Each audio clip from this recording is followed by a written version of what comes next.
Hello my dear friends, you're in the Military Summary channel, and today we will discuss the situation in Ukraine on the 1st of August of 2023. Today we have a significant number of very interesting updates, so let's start. And if you ask my opinion, I believe that the most interesting and the most important updates currently are coming from the Black Sea. And the updates we start receiving this night when the Minister of Defense of Russian Federation at 7 a.m. of the local time reported that during the previous night of the local time the Ukrainians made an attempt to attack the Russian fleet and the Russian ships in the Black Sea. The Ukrainians were using 3 Navy drones that were destroyed as a result of Russian counterattack. Later, we got more updates from the Russian sources that during that operation, the Global Hawk, United States Global Hawk, was flying above the surface of the Black Sea. The Global Hawk was flying in the eastern part of the Black Sea, in the western part of the Black Sea. And later, we got update from the Russian military expert Ryber that Global Hawk was providing the intelligence information to the Ukrainians, and basically, to tell the truth, that Global Hawk and the United States of America was controlling that operation and completely responsible for that attack against the Russian fleet and the Russian ships. And this is not the main problem. According to the Russians, they were forced to send Su-30 in this area to protect their ships because at the same time, in the same area, another aircraft was redeployed by the Western countries, and I'm talking about P-8A. This is the anti-ship aircraft that can attack and can destroy the ships of Russian Federation. As soon as the Russians redeployed their Su-30 in this direction, the United States of America took a decision to move their Global Hawk from this area, and Global Hawk entered the NATO airspace. And the Russians left the Black Sea, the Russian aircraft forces left the Black Sea and moved back to the Crimea.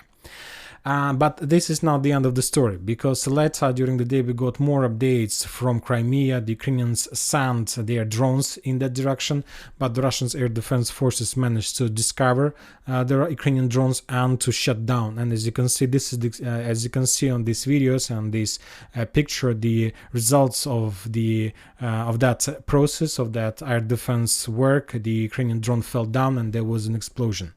But also, this is not also the last updates, the final updates, interesting updates from this territory. Probably today we have a lot of geolocated videos, but there is one video I would like to show you, and I would like to tell you my opinion that probably this is the most interesting and the most wondering video, probably even since the beginning of the special military operation.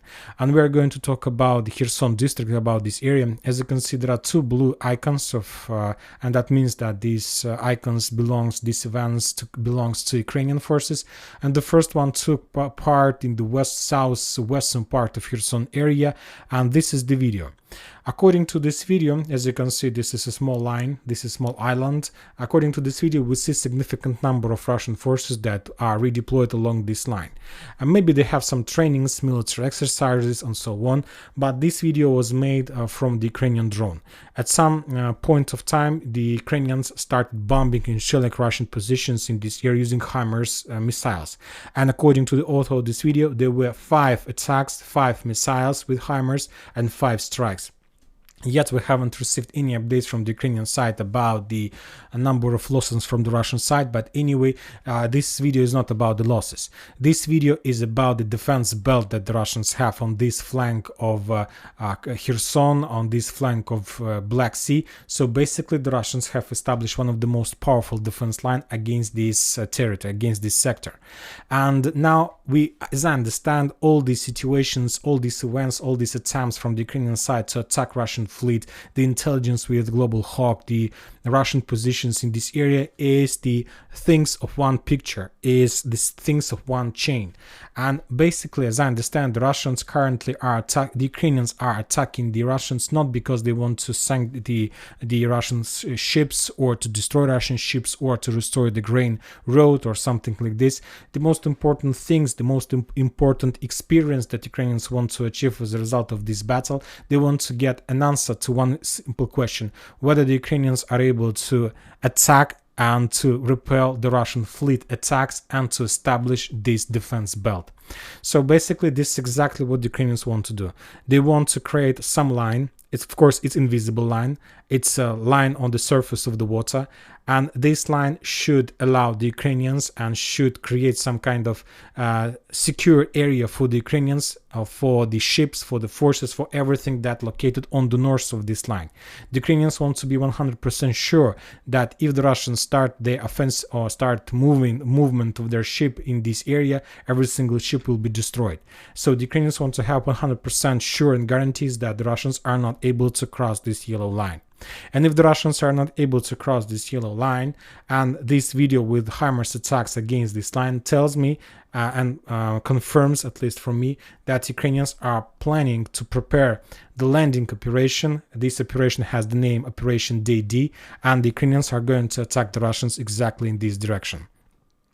And if the Ukrainians can do this, if the Ukrainians can secure this yellow line, and if the Ukrainians can allow and can create the system that the Russians can't cross this yellow line to the north, they can attack in this direction, they can create the bridgehead in this area, and after that they can support the rest of Ukrainian forces to attack from the north, from Achaka, from Kherson in this direction.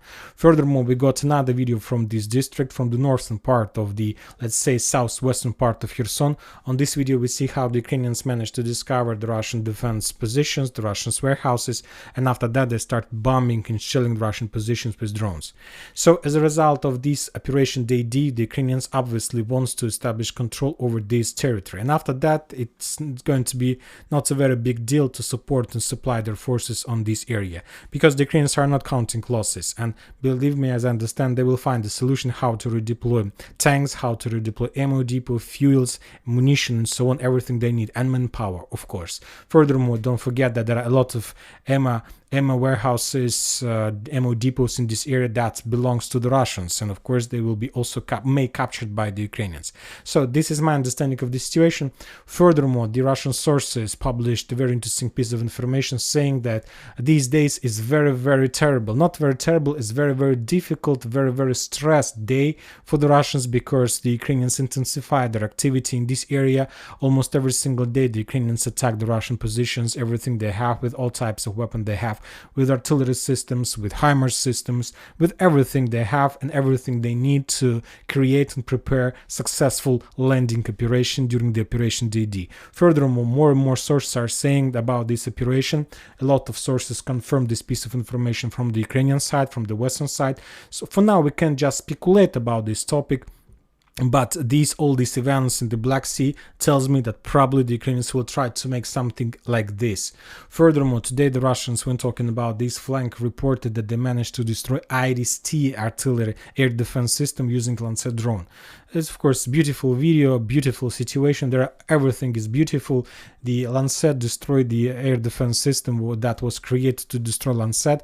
So everything is beautiful in this video.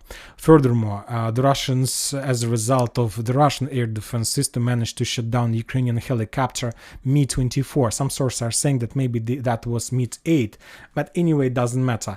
The fact is that the Russians do have possibility to shut down the Ukrainian helicopters, and this video is geolocated, and this video took place exactly today, or maybe like yesterday in the evening or something like this. Furthermore, the Russians continue using guided bombs against the Ukrainian positions on this bank of the river, because as we discussed, the Ukrainians have accumulated significant number of the forces.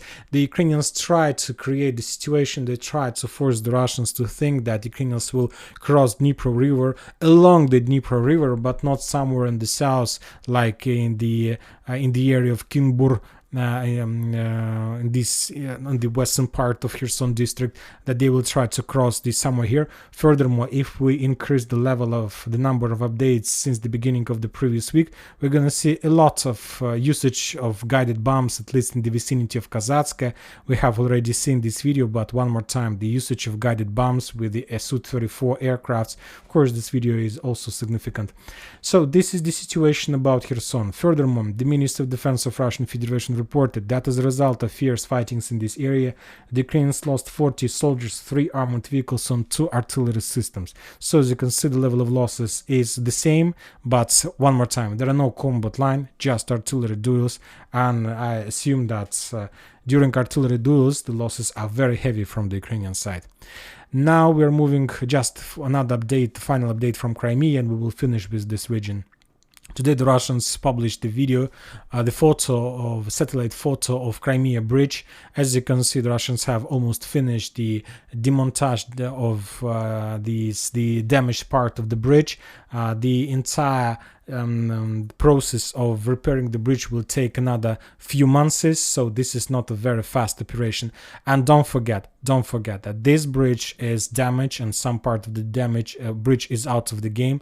And one more time, I'll remind you that during the previous week the Ukrainians managed to destroy another bridge in this area. The Russians reported that they managed to shut down every single Storm Shadow missile in this area, but the Ukrainians published the video of destroyed railway bridge that leads from Crimea to the mainland to the Zaporozhye area. Anyway, the situation is very difficult. And don't forget about the updates that United Kingdom currently prepares and trains around 2,000 Ukrainian soldiers whose main purpose is to capture Crimea, to capture strategical points, to capture every single strategical area, and after that they're going to be something interesting, as I understand. So a lot of the updates are coming from Crimea, from the Black Sea. As I understand, this is the preparation before the beginning of the autumn military campaign or late summer operation from the Ukrainian side. Now we are moving to Zaporozhye area. We haven't received any updates from Petykhatki, but we continue receiving a lot of updates from Bradley Square. The situation is critical for the Ukrainians in this area. As we discussed in the previous video, the Russians managed to counterattack and to return some lost positions during Ukrainian offensive operation. On this video, we see how the Russians were trying to implement evacuation using personal carrier. They managed to pack the soldiers, and after that personal carrier returned back successfully. But the thing is that what is the critical about the situation? The thing is that during the attacks on the 26th and 27th of July, when the Ukrainians had significant level of losses, we saw a lot of videos of that. The Ukrainians managed to enter this territory. They managed to capture some forest lines, some trenches, some Russian fortifications, and so on. And according to my estimation, according to my rare calculation, the Ukrainians managed to redeploy in this area around 100-150 soldiers, and all these soldiers are stretched between these fields, in trenches, in ex-Russian fortifications, among forest lines, in brushes, and so on. And the original Ukrainian operation took place on the 26th and 27th of July. Today is the 1st of August. So it's basically, we understand that it's almost a week passed since that operation, and everything that those troopers had on this bridge had left. Ended, like munition, food, medicine, everything. And if you want to support forces, if you want to keep control of this territory, you need to do a few things. The first one, you need to complete rotation, and you need to bring something to this area, like food, medicine, and the most important, weapon, munition, bullets, and so on. And after a very small operational pause from the Ukrainian side, these days, today and yesterday, the Ukrainians intensified their activity, and the main thing they were trying to implement is to bring as much as possible. The Russians knew about that. They know exactly what the Ukrainians were planning to do, and today there was another like crazy day, suicide day for the Ukrainians. But some sources were saying that Ukrainians launched another offensive operation. There were no offensive operation. There was just attempt to bring some supply to the Ukrainian forces who stacked among these fields that Ukrainians want to keep and to save control over. For example, on this video, we see how the Russians managed to discover the Ukrainian tanks and personal and probably infantry personal armored carrier among this forest line. The Russians discover, start bombing and shelling. This is not about rotation, evacuation. This is just another episode from this territory. As a result of artillery strikes, either a tank and armored vehicle were damaged, and after that there was explosions and they were destroyed. Furthermore, the Russians published another video how they destroyed Ukrainian tank. We discussed this video in the previous video. And for example, on this video, we see that during the previous night, the Ukrainians were trying to send some Bradleys to this area, and probably Bradley managed to bypass some minefields, but at some certain point another Bradley got onto another minefield and was destroyed. The Bradley was trying to bypass the recently destroyed vehicles, but he wasn't so successful.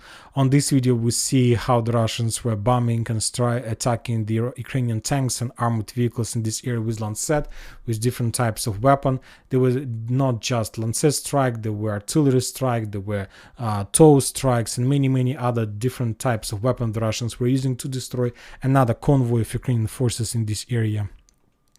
On this video we see how the Ukrainians sent light vehicle, probably with some supply and support, to the south, but that light vehicle was discovered by the Russian anti-tank forces, and at some moment that armored vehicle was destroyed. On this video we see how the Russians discovered the Ukrainian positions using the Ukrainian vehicle, using the just a light car with a drone, and destroy it. And on this video we see another attempt of the Ukrainian side to attack or to make rotation. The Ukrainian Bradley started movement, the Russians discovered the Bradley, started artillery strikes, artillery fire, and at some point of time that Bradley was destroyed, probably as a result of a drone attack or even artillery strike. For now it's very difficult to understand. And we also got another video from this area of bypassing of graveyard in this area of left Ukrainian vehicle during the first days of June offensive operation. Anyway, the situation is critical, yet the Ukrainians haven't found a solution how to supply and support their forces, and they have just two options.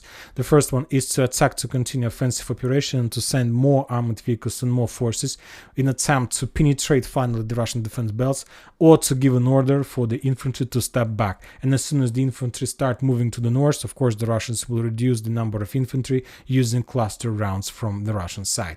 Now we're moving to the Vremivka tactical bridgehead. Today we haven't received a lot of updates from this area. There was just two very interesting updates. The first one is, as we discussed in the morning video, the Ukrainians made an attempt to shut down the Russian helicopter using anti-tank weapon. And the Russians published the video from their side, from the south area, how this video is geolocated, how the Russians destroyed another Ukrainian armored vehicle in this area. There was a Ka-52. We see the launch process, then we see some armored vehicle on the horizon, and after this is the missile, and after that this armored vehicle was destroyed. I won't be surprised if this is the two videos of the same episode. The Ukrainian armored vehicle was trying to shut down the helicopter with anti-tank weapon, but the Russian helicopters were a little bit more successful and they destroyed that armored vehicle. Everything is possible. Also, the Ukrainians published the video how they were bombing and attacking the Russian positions in the vicinity of Pryutina. We're using this video just to recognize the real positions of the Russians and the Ukrainian forces, and according to this video we see that the Russians control this territory. We're just confirming the combat line, we're confirming the front line in this area. The Ministry of Defense of Russian Federation reported that as a result of fierce fightings on the South Donetsk and Zaporozhye area, the Ukrainians lost 220 soldiers, 10 armored vehicles including 2 tanks and 3 artillery systems. Now we're moving to Donetsk front line. Today this front line gave us also a lot of very interesting updates, and either from the Russians, from the Ukrainian side. For example, the Ukrainians published the video how they managed to discover and destroy Russian Tulpan, Russian artillery system, the most powerful mortar that Russia has. And as a result of attack, the Russians lost this Tulpan, and probably the Russians were using this Tulpan to attack the Ukrainian positions in the vicinity of Novomikhailivka and Ugledar. Another interesting video we got from Krasnogorovka. The Ukrainians, after a small operational pause in this area, restarted their drone attacks in this direction, and today they published the video how they attacked another armored vehicle of the Russian forces. On this video we see probably the gate that the Russians were using before offensive operation in direction of the coal mine. They, as you can see, the Ukrainians discovered another track, and just with drone attack they destroyed that track. The Russians published the video, and if you remember, this is exactly the area. If you know this, there was like a Telegram channel, Misha on Donbas, who provided a lot of useful information about the situation on this front, was killed exactly in this area as a result of cluster rounds attack. So we also discussed that video a few weeks ago during that's Russian offensive operation in direction of coal mine. The Russians published the video how they're bombing and shelling Krasnogorovka from the east. This is another stronghold, another Ukrainian stronghold that not allowed the Russians to develop their successful offensive operation in Krasnogorovka. The Russians were bombing this area, and one more time, if we increase the number of updates that we receive in this area for the previous 2 weeks, we see that the Russians are very focused in this area. We see that the Russians are working on the flanks, trying to destroy the Ukrainian strongholds. The Russians have already captured the edge stronghold, like coal mine. They're bombing now the edge eastern stronghold. The Russians destroyed and attacked the Ukrainian tank positions inside of the industrial area in Krasnogorovka. The Russians have suppressed artillery systems on the west of Krasnogorovka. So we see that the Russians are pretty interested in this settlement, and probably they will start offensive operation in direction of Krasnogorovka very soon. They need to continue bombing and shelling. They need to continue reducing of these settlements, and in a week or two, in a month, the Russians will have possibility to start offensive operation and to turn Krasnogorovka in ruins, as they will make another Marinka, but by the name of Krasnogorovka or something like this. Now we're moving further. We're going to there were no updates from Avdiivka. We're going to Klishchiivka, another important area. Today the Russians published another video of helicopter attack. This video is geolocated. We see at least approximately the area of missile launches. This is the fresh video. According to this video, we see that Ukrainians were trying to send some reinforcement to Klishchiivka on the north of Klishchiivka, but that armored vehicle was destroyed as a result of Russian Ka-52 attack. As you can see, currently we have just two areas of Ka-52 operating. The first one is Vremivka tactical bridgehead. Probably maybe some squads are located in the vicinity of Zaporozhye, but their main base is located in the south in Berdyansk airfield, so I believe it doesn't matter for them to fly to the west or to the east. And the second area is Klishchiivka. Basically that means that this is a very difficult situation that forced the Russians to redeploy helicopters in this area. The Russians also published a very interesting article. The Western sources published a very interesting article of very heavy losses of Lutstorm brigade. That brigade was created recently. That brigade was it was the former Dnipro 1 National Battalion, and not the former field commander reported that the loss of that brigade was very heavy during the process of storming of that settlement, Klishchiivka. This is the brigade on the map, Lut Assault Brigade, and this brigade during just a few days of battles lost around half a battalion. So significant losses. And also the Russians published the video how they were bombing and shelling this part of Klishchiivka, the part of Klishchiivka that is or was under Ukrainian control. The Ukrainians from their side continue bombing and shelling the Russian positions behind Azaryanovka, Kurdyumovka, Zelenopolye, and Andreevka. Behind this area, probably the Ukrainians continue their preparation before the final strike in this direction, because this is a vital question for them. They say that they can't take Klishchiivka, but they tried their luck in this area. We got another video how the Ukrainians during few days, starting from the 22nd, starting from the second half of 20th of July till today, destroyed one Gvozdika. They destroyed a few mortar systems, 120 millimeters. They destroyed few personal armored carriers. They destroyed few Russian positions, destroyed few munition depots. So they are very successful in this area. I'll remind you that we have increased the range. As you can see now, there is a part of the video when the real attacks began. A lot of explosions, a lot of result attacks, and so on. And another video we got from the north of the area. The Ukrainian drone discovered the Russian positions, and as a result of small hunting, the Ukrainians attacked the Russian personal carrier or armored vehicle.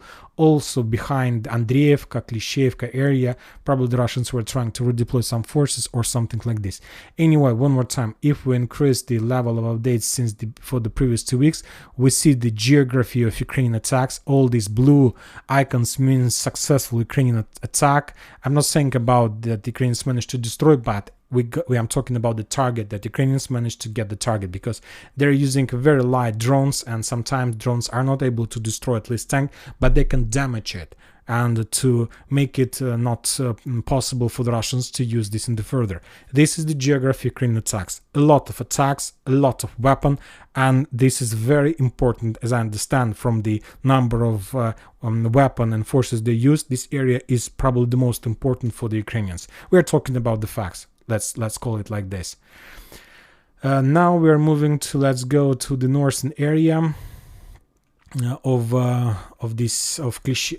Artyomovsk of Bakhmut. As you can see, we haven't received no updates from Oreha, Vasilievka, Dubova, Vasilievka, from Solidar, from 10th Mountain Assault Brigade. They haven't published even a single video about the process of hunting for the Russian forces in this area. The Ministry of Defense reported that as a result of fierce fighting on Donetsk front line, starting from Marinka to Solidar area to, let's say, even further to Bilogorovka, the Ukrainians lost 345 soldiers, 11 armored vehicles, including one tank, and just pay attention, 11 artillery systems. So that was a very crazy day for the Ukrainians. Just for the previous 24 hours, the Ukrainians lost 11 artillery systems, 1 Grad system, 5 Polish howitzer scrap, 1 M777 howitzer, and 4 artillery systems of unknown type. The Russians couldn't discover.